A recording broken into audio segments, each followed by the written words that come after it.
antusias dalam pembelajaran matematika. Pada pertemuan kali ini, kalian akan belajar mengenai posisi garis terhadap sumbu X dan sumbu Y. Sebelumnya, mohon dipersiapkan modulnya terlebih dahulu. Selamat belajar, Tuhan berkati. Tujuan pembelajaran pada pertemuan kali ini adalah: yang pertama, kalian harus dapat menentukan kedudukan garis yang sejajar dengan sumbu X dan sumbu Y. Yang kedua, kalian harus dapat menentukan kedudukan garis yang tegak lurus dengan sumbu X dan sumbu Y. Dan yang ketiga, kalian harus dapat menentukan kedudukan garis yang berpotongan dengan sumbu X dan sumbu Y. Dan yang keempat, kalian harus dapat menyelesaikan masalah yang berkaitan dengan kedudukan garis. Sebelum mempelajari tentang posisi garis terhadap sumbu X dan sumbu Y, kalian harus terlebih dahulu mengetahui tentang kedudukan garis, yaitu garis yang sejajar, tegak lurus, dan berpotongan. Garis yang sejajar. Perhatikan gambar berikut. Misalkan ada garis seperti ini, akan sejajar dengan seperti ini. Artinya, jika kedua garis ini dipanjangkan, kedua garis ini tidak akan bertemu. Atau kedua garis ini mempunyai kemiringan yang sama. Atau juga bisa seperti ini. Ini juga tidak akan bertemu jika dipanjangkan atau mempunyai kemiringan yang sama. Dua garis yang sejajar tidak harus panjangnya sama. Berikutnya, tegak lurus.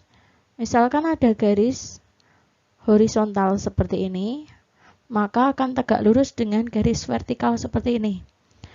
Di sini ada titik potong dan perpotongan antara dua garis ini membentuk sudut siku-siku atau 90 derajat. Kemudian berpotongan. Kalau berpotongan mempunyai titik potong, namun sudut yang terbentuk bukan 90 derajat. Posisi garis terhadap sumbu X dan sumbu Y. Perhatikan bidang kartesius berikut. Sumbu X adalah sumbu yang garisnya horizontal. Sumbu Y adalah sumbu yang garisnya vertikal. Maka, garis-garis yang sejajar dengan sumbu X adalah garis yang kemiringannya sama dengan sumbu X, yaitu garis yang kemiringannya horizontal, seperti garis-garis berikut. Nah, jika garis tersebut sejajar sumbu X, artinya garis itu juga tegak lurus dengan sumbu Y. Bagaimana? Jadi garis yang sejajar sumbu X itu sama juga garis yang tegak lurus dengan sumbu Y atau garis yang horizontal.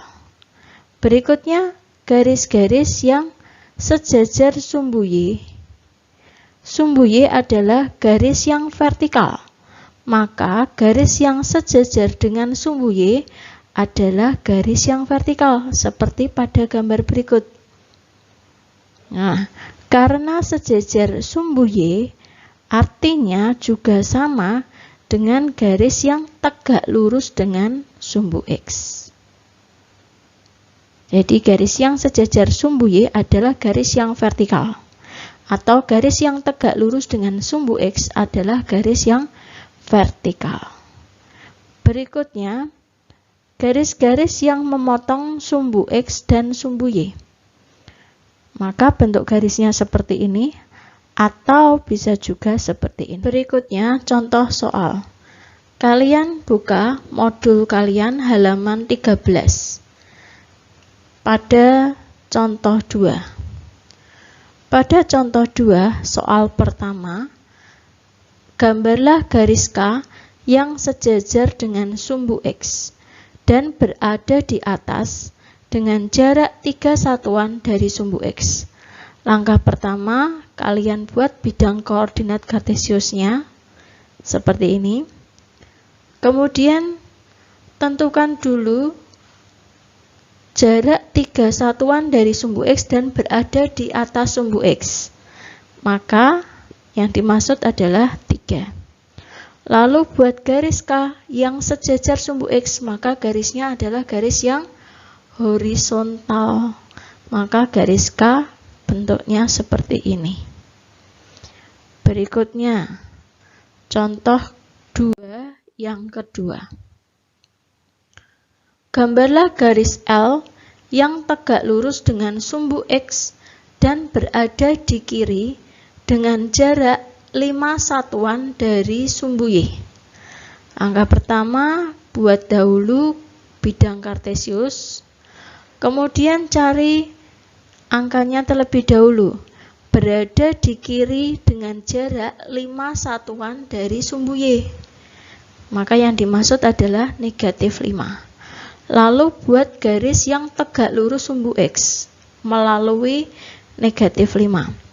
Jika garis itu tegak lurus sumbu X, artinya sejajar dengan sumbu Y.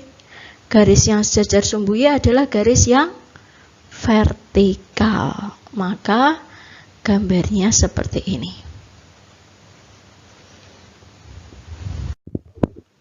Berikutnya, contoh kedua, nomor 3.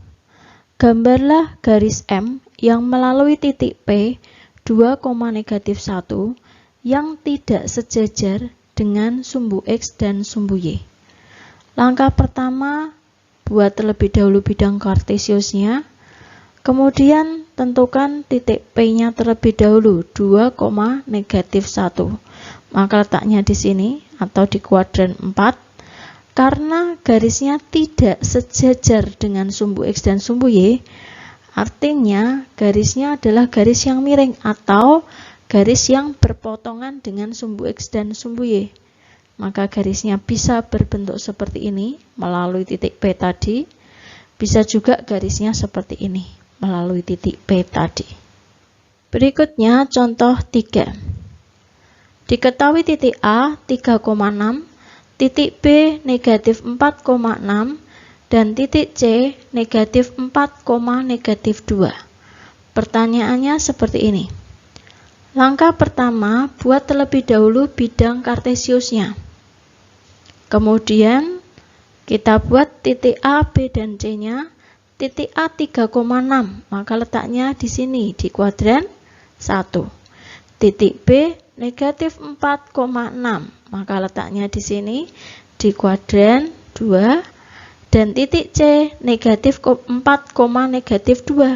Letaknya di sini di kuadran 3. Pertanyaan yang A, jika dibuat garis P melalui titik A dan B, maka titik A dan B kita hubungkan dengan garis, yaitu garis P. Bagaimana kedudukan garis terhadap sumbu X dan sumbu Y? Karena garisnya horizontal, maka kedudukannya adalah sejajar dengan sumbu X.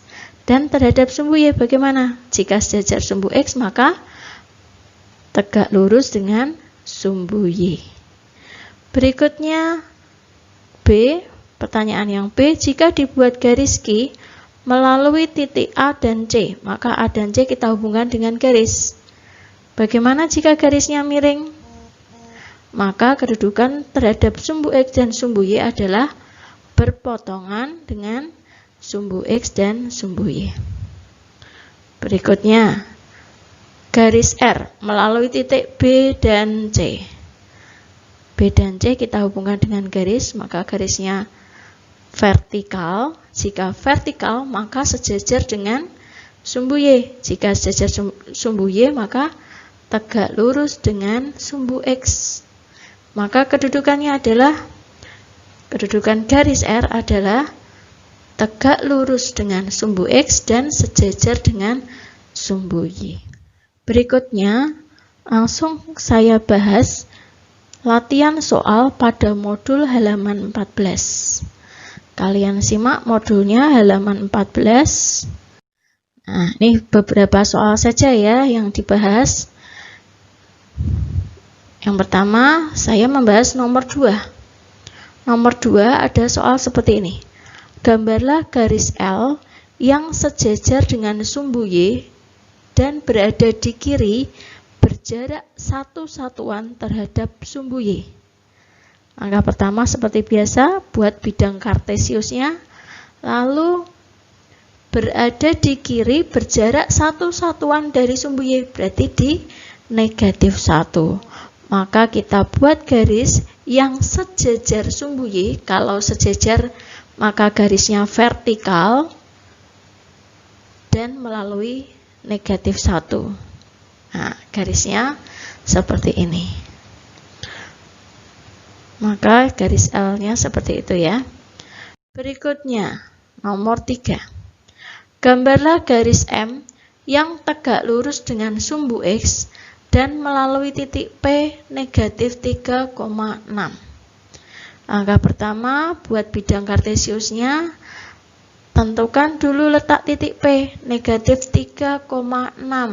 Maka letaknya di sini titik P-nya.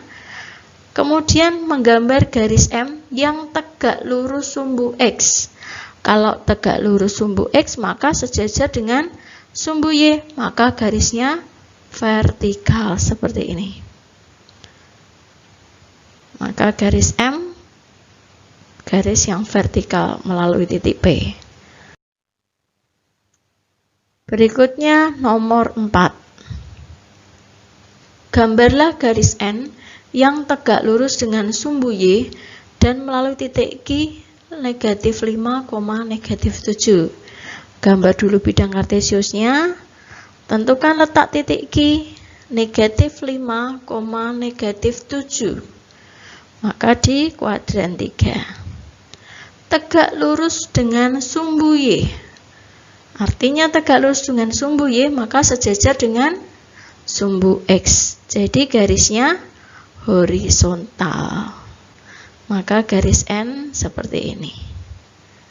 Berikutnya nomor 5. Gambarlah garis P yang melalui titik K negatif 4,6 dan berpotongan dengan sumbu X dan sumbu Y. Langkah pertama, buat terlebih dahulu bidang kartesiusnya.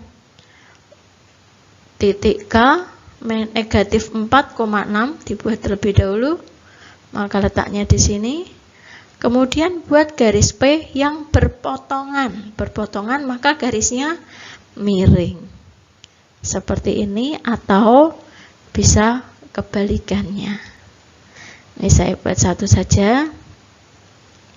Kemudian nomor 6.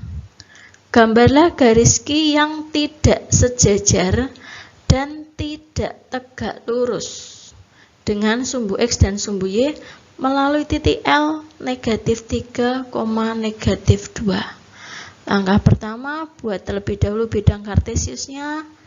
Tentukan letak titik L negatif 3, negatif 2. Maka letaknya di situ di kuadran 3. Tidak sejajar dan tidak tegak lurus berarti garisnya miring atau berpotongan dengan sumbu X dan sumbu Y. Maka garis Q-nya seperti ini.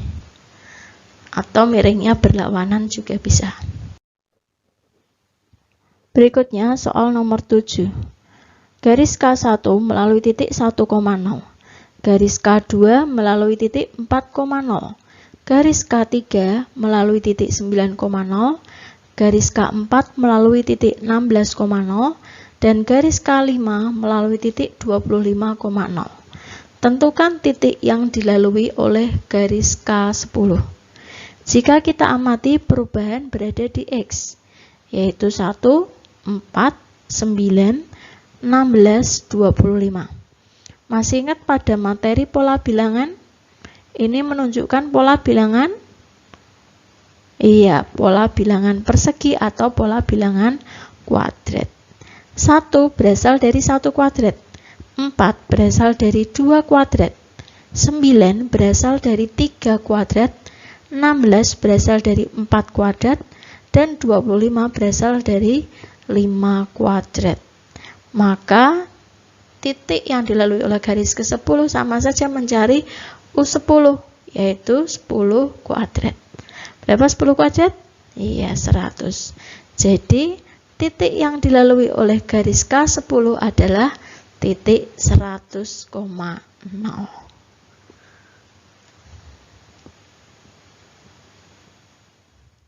Bagaimana anak-anak setelah melihat video pembelajaran tadi? Jika masih mengalami kesulitan, kalian bisa bertanya ke Bu Sias lewat WA atau lewat Google Classroom. Kemudian untuk pelatihan soal pada pertemuan kali ini, kalian bisa langsung mengerjakan di Google Classroom. Kemudian untuk pertemuan berikutnya, karena materi koordinat kartesius sudah selesai, maka pertemuan berikutnya berupa penilaian. Kalian bisa mempelajari terlebih dahulu modul 1, modul 2, dan modul 3 pada koordinat kartesius. Demikian pembelajaran pada pertemuan kali ini. Selamat belajar, selamat berlatih. Tuhan Yesus memberkati. Sampai jumpa. Ingat, patuhi dan jadikan kebiasaan.